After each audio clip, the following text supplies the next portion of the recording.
Well, hello peeps. So today we shall be talking about the spicy topic of boosting in WoW, or player carries as Blizzard likes to refer to them.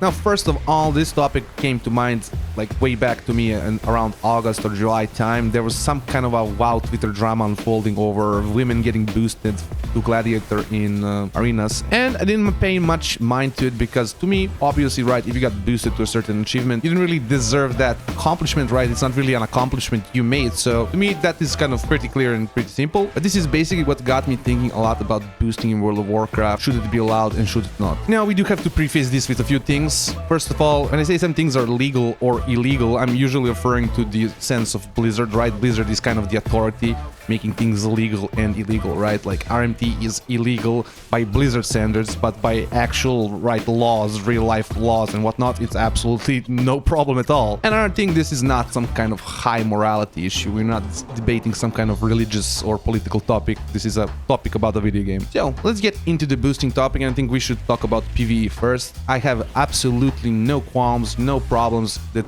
PvE boosting exists, since it is absolutely Blizzard sanctioned, right? And Blizzard completely allows player carries. I think there's absolutely no reason anybody as well should have any issues with this. Be it that people are farming gold by doing this or just helping their friends out, I think boosting in PvE is completely fine. I have even engaged with boosting in PvE one time in my life. I got boosted on Heroic Firak to get the freaking mount from the last expansion, Dragonflight. At that point when I was doing it, it was extremely cheap. I think it was like 50k gold. Like, I've bought mounts for like 80k gold, so for me this was like an absolute no-brainer decision to get to the boost done. It was a very quick and easy, simple process done in like 10 minutes, 15 minutes. So I have absolutely no problems with boosting in PvE, even if some people are going ham getting boosted in every form of content. I think the only problem comes out socially, where people then try to use those accomplishments to kind of pretend that they are better players than they actually are. But that really is kind of a social problem, and usually those people kind of get figured out. You could say the only issue that maybe PvE boosting creates is some sort of an elitism.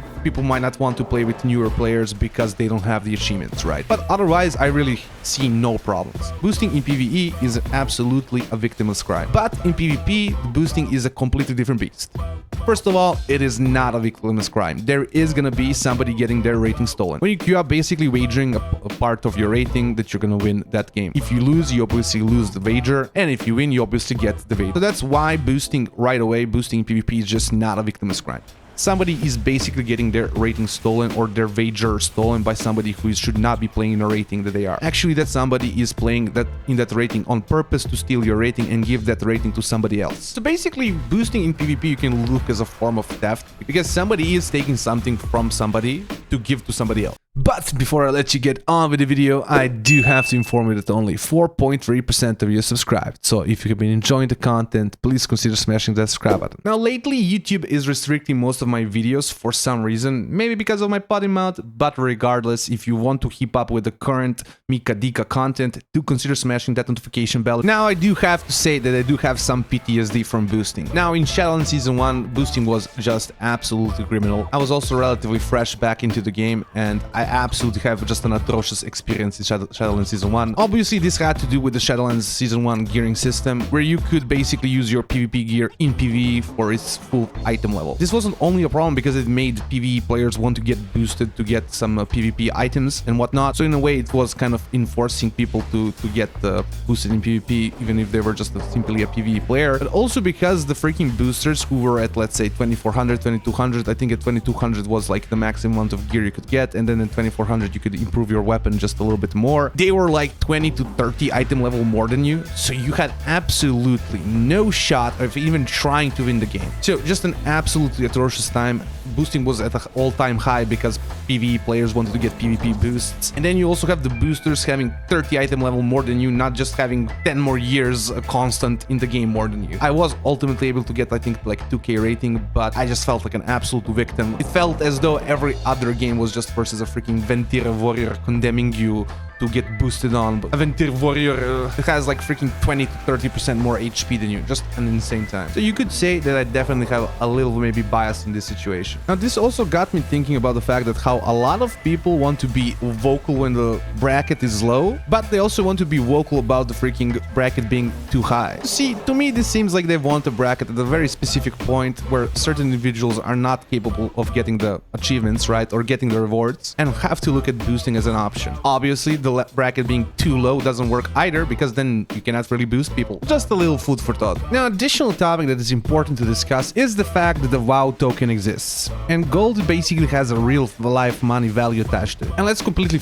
ignore that RMT exists for this example. This still gives people a monetary incentive for boosting. It might only be for WoW and Blizzard products, but the incentive exists. This in turn does incentivize the people with higher level skill want to charge lower skill players to play with them, or to put it in a different way, the people who have accomplished something basically have a reason to gate, since they have ways of monetizing it. And elitism tends to be this way in World of Warcraft, where people kind of gatekeep each other based on what they have accomplished, based on their riot score, based on their rating. So in a way, sometimes boosting is honestly an answer for some people to just be able to play the game. So yeah, I definitely feel like the WoW token adds a little bit of complexity to this situation of boosting, because there is basically a money value for gold. So yeah, basically I feel like the WoW token adds an additional layer of complexity to this situation of boosting, which actually affects both PvE and PvP. So in conclusion, I personally feel like PvE boosting is fine. There's certain social problems of people getting heavily boosted and pretending they're not, but also the problem of elitism of people not wanting to play with others of lower rating, which in turn does incentivize some people to look for boosts. But ultimately, I feel like you're just offering a service to beat the game for somebody, and there are no victims other than the bosses that are being killed. For PvP though, I feel quite the opposite. First of all, do you know any other PvP game that allows boosting? If anything, boosting is something that is extremely hated by any other PvP community. Even something like smurfing is extremely frowned upon in games like MOBAs. Put this in like real life terms, imagine you're like an amateur boxer going for your, like, I don't know, 10th amateur match, and all of a sudden on the other side of the ring it's freaking prime Mike Tyson. Obviously you're about to get knocked out in about, what, 6 to 12 seconds. So I think obviously you're not gonna have fun fighting Mike Tyson as an amateur boxer. So why would you have fun fighting multi-glads or multi-rank ones as a 1600 rated player or 1800 rated player? Ultimately, the only thing that I've ever heard to make any kind of sense for PvP boosting to be allowed is that it's a social game, it's an MMO game. Now, for PvE, that's fine. That's exactly the argument most would make why PvE boosting is allowed.